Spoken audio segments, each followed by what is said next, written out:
विषय क भारत एवं विश्व भूभाग एवं उनके निवासी। अध्याय 1 पृथ्वी पर स्थानों की स्थिति।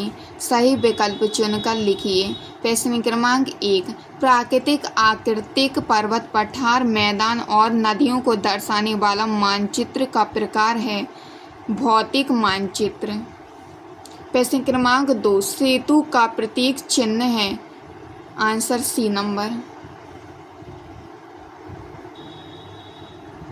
प्रश्न क्रमांक 3 कई शताब्दियों पूर्व भारत की स्वयं की एक प्रमुख यमुनोत्तर थी जो इस नगर के मध्य से गुजरती थी उज्जैनी।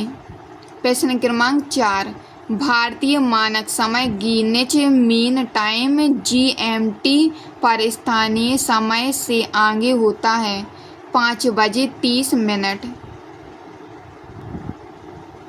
प्रश्न क्रमांक 5 पृथ्वी अपनी धुरी पर एक चक्कर पूरा करती है 24 घंटे में।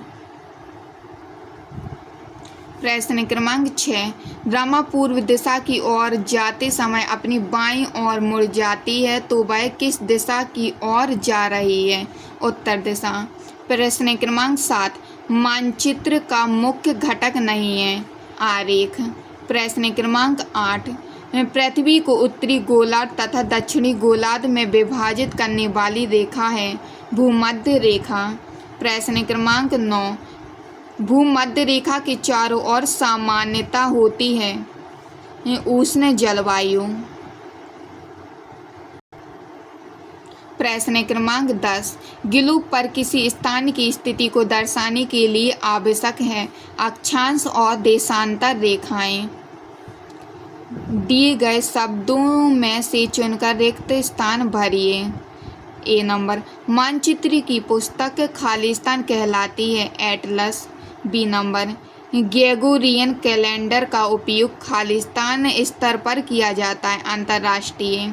सी नंबर किसी मानचित्र में स्थान विशेष पर पाए जाने वाले खनिज को दर्शाया गया है वह मानचित्र खालिस्तान कहलाएगा थीमेटिक। टी नंबर ग्लोब पर एक ग्रेड खालिस्तान और खालिस्तान रेखाओं से मिलकर बनती है अक्षांश और देशांतर। ई नंबर प्रमुख यमुनोत्तर को खालिस्तान से अंकित किया जाता है 0 डिग्री। प्रश्न क्रमांक ई 2 मध्य प्रदेश का उज्जैन नगर अनेक शताब्दियों तक खालिस्तान का एक प्रतिष्ठित केंद्र रहा है। उत्तर में खगोल विद्या।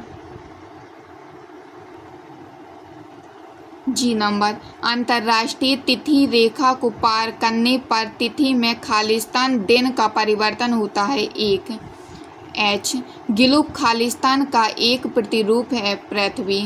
आई मानचित्र के दाएं और बना 4 तीरों का निशान खालिस्तान को बताता है दिशाएं। जी उत्तर और दक्षिण ध्रुव के निकट जलवायु खालिस्तान होती है ठंडी। अति लघु उत्तरीय प्रश्न भारत के राज्यों की सीमा जानने के लिए आप किस प्रकार के मानचित्र का उपयोग करेंगे? उत्तर भारत के राज्यों की सीमा जानने के लिए हम राजनीतिक मानचित्र का उपयोग करेंगे। क्या पृथ्वी का आकार पूर्णतः गोल है? लिखिए। उत्तर पृथ्वी पूर्णतः गोल नहीं है। पृथ्वी का आकार एक चपटा गोलाकार है जो ध्रुव पर थोड़ा चपटा और भूमध्य रेखा पर थोड़ा उभरा हुआ है।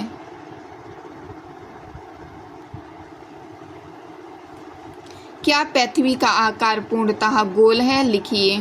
पृथ्वी पूर्णतः गोल नहीं है। पृथ्वी का आकार एक चपटा गोलाकार है जो ध्रुव पर थोड़ा चपटा और भूमध्य रेखा पर थोड़ा उभरा हुआ है। पृथ्वी के चारों ओर वृत्त बनाने वाली काल्पनिक रेखाएं कौन सी होती हैं? उत्तर पृथ्वी के चारों ओर वृत्त बनाने वाली काल्पनिक रेखाएं अक्षांश रेखाएं होती हैं।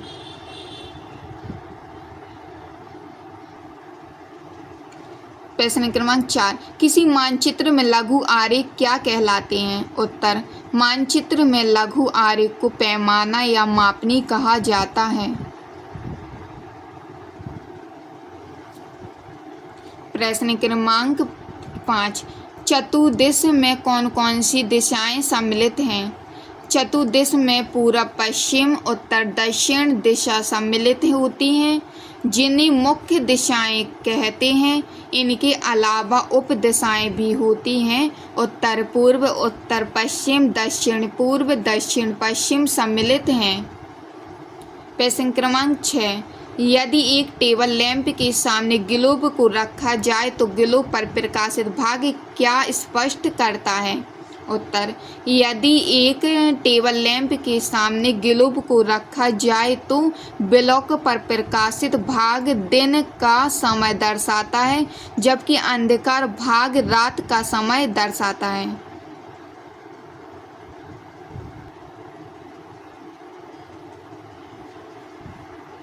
प्रश्न क्रमांक 7, नाविकों द्वारा दिशाओं को जानने के लिए किस यंत्र का उपयोग किया जाता है?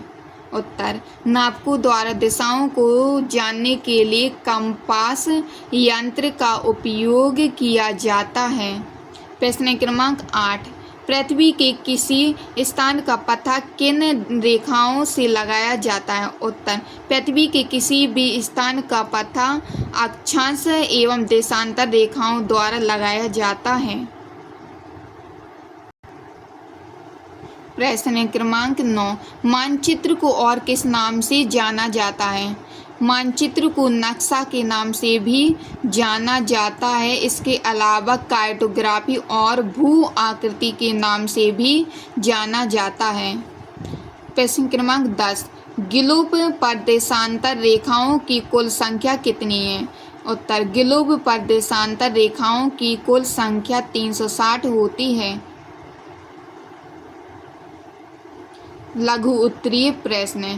प्रश्न क्रमांक 1, 4 प्रमुख दिशाओं को ज्ञात करने का सरल तरीका क्या है? लिखिए। 4 प्रमुख दिशाओं को ज्ञात करने का सबसे सरल तरीका सूरज की गति का उपयोग करके होता है। प्रश्न क्रमांक 2, IST और GMI संक्षिप्त शब्दों का पूर्ण शब्द लिखिए। IST का पूर्ण शब्द इंडियन स्टैंडर्ड टाइम और GMI पूर्ण शब्द ग्रीनविच मीन टाइम होता है। प्रश्न क्रमांक 3, यदि ग्रीनिच पर दोपहर के 12 बजे हैं तो 15 डिग्री पूर्व तथा 30 डिग्री पूर्व पर क्या समय होगा? यदि ग्रीनिच पर दोपहर के 12 बजे हैं तो 15 पूर्व में दोपहर के 1 बजे होंगे और 30 डिग्री पूर्व दोपहर के 2 बजे होंगे।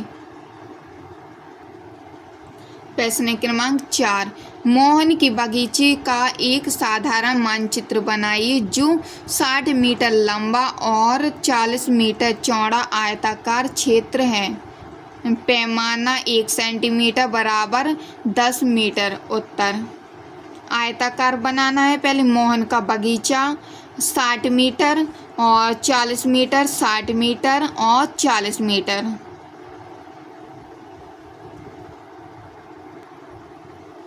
प्रश्न क्रमांक 5, अंतर्राष्ट्रीय तिथि रेखा से क्या आशय है? उत्तर, अंतर्राष्ट्रीय तिथि रेखा, जिसे अंतर्राष्ट्रीय दिनांक रेखा भी कहा जाता है, पृथ्वी पर एक काल्पनिक रेखा है जो उत्तरी और दक्षिणी ध्रुव से गुजरती है और एक दिन को दूसरे दिन अलग करती है। प्रश्न क्रमांक 6, 12 मेहर कौन थे? इनका संबंध मध्य प्रदेश के किस क्षेत्र से था? उत्तर, 12 मेहर एक प्राचीन भारतीय ज्योतिष, खगोलशास्त्री और गणितज्ञ थे। इनका जन्म मध्य प्रदेश के उज्जैन में हुआ था। प्रश्न क्रमांक 7, मानचित्र में उपयोग किए जाने वाले प्रतीक चिन्हों के ऋण चिन्ह बनाइए।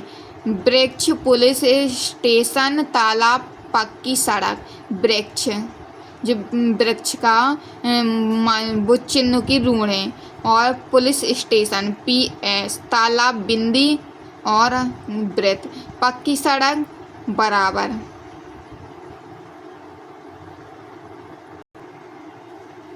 प्रश्न क्रमांक 8, मानचित्र के प्रमुख घटकों के नाम लिखकर समझाइए। मानचित्र के 3 प्रमुख घटक दूरी, दिशा और प्रतीक है। मानचित्र पर 2 बिंदुओं के बीच की दूरी को मापा जाता है और इसे एक निश्चित पैमाने के अनुसार दर्शाया जाता है। मानचित्र पर दिशा का उपयोग करके हम एक स्थान से दूसरे की सही दिशा का पता लगा सकते हैं। मानचित्र में विभिन्न वस्तुओं, स्थान और विशेषताओं को दर्शाने के लिए प्रतीक का उपयोग किया जाता है। प्रश्न क्रमांक 9, मानचित्र व रेखाचित्र में अंतर स्पष्ट कीजिए। मानचित्र, यह मानचित्र से बहुत ज़्यादा जानकारियाँ प्राप्त होती हैं। रेखाचित्र, यह रेखाचित्र से बहुत कम जानकारी प्राप्त होती है। 2, इसमें ऋण प्रतीक का प्रयोग किया जाता है। रेखाचित्र, इसमें लंबाई और चौड़ाई का प्रयोग किया जाता है। प्रश्न क्रमांक 10, भारत के मानचित्र में मध्य प्रदेश तथा उसके पड़ोसी राज्यों के नाम सहित समझाइए। मध्य प्रदेश, उसकी पड़ोसी राज्य हैं राजस्थान, यहाँ पे गुजरात और यहाँ पर महाराष्ट्र और छत्तीसगढ़। दीर्घ उत्तरीय प्रश्न है। लघु नगर के चित्र को देखकर नीचे दिए गए प्रश्नों के उत्तर लिखिए। क्वेश्चन पहला, रेलवे स्टेशन कौन सी दिशा में है? रेलवे स्टेशन पश्चिम दिशा में है। दूसरा, बैंक से बाजार जाने के लिए आप किस दिशा से चलकर किस दिशा की ओर जाएंगे? बैंक से बाजार जाने के लिए हम दक्षिण दिशा से चलकर पश्चिम दिशा में जाएंगे। तीसरा, दाएं कोने पर स्थित 4 तीरों का निशान क्या प्रदर्शित करता है? दाएं कोने पर स्थित 4 तीरों का निशान दिशाओं को प्रदर्शित करता है। चौथा क्वेश्चन, निम्न चिकित्सालय के दक्षिण दिशा में क्या स्थित है? चिकित्सालय के दक्षिण दिशा में बाजार स्थित है। पाँचवा, विद्यालय के नज़दीक में कौन कौन सी जगह दिखाई दे रही है? विद्यालय के नज़दीक में बाजार दिखाई दे रहा है। दूसरा, मानचित्र कितने प्रकार के होते हैं, समझाइए। उत्तर, मानचित्र कई प्रकार के होते हैं। इनमें से मुख्य है भौतिक मानचित्र, स्थलाकृतिक मानचित्र, विषयगत मानचित्र और नेविगेशन चार्ट शामिल है। तीसरा क्वेश्चन, अक्षांश रेखा व देशांत रेखाओं में अंतर बताइए। अक्षांश रेखाएं, यह रेखाएं पूर्व से पश्चिम की ओर खींची हुई मानी जाती हैं। और देशांतर रेखाएं, यह रेखाएं उत्तर से दक्षिण को खींची जाती हैं। अक्षांश रेखा भूमध्य रेखा के समांतर होती हैं। देशांतर रेखाएं दोनों धर्म को मिलती हुई असमांतर रेखाएं हैं।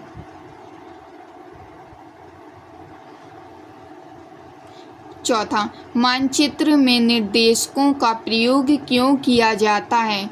उत्तर, मानचित्र में निर्देशकों का प्रयोग किसी स्थान की सटीक स्थिति को दर्शाने के लिए किया जाता है। इससे नेविगेशन, दूरी और क्षेत्र की गणना करना आसान हो जाता है। प्रश्न क्रमांक 5, ग्लोब का चित्र बनाकर निम्नांकित को दर्शाइए। भूमध्य रेखा, उत्तरी गोलार्ध, दक्षिणी गोलार्ध, अक्षांश रेखा, देशांतर रेखाएं। जी क्या है? ग्लोब है। और यहाँ पर क्या है? देशांतर रेखाएं हैं। यहाँ पर ऊपर क्या है? उत्तरी ध्रुव है। और साइड में क्या है? अक्षांश रेखाएं 23 डिग्री और 231.2 डिग्री कर्क रेखा, 0 डिग्री भूमध्य रेखा, 23 सही 231/2 डिग्री मकर रेखाएं।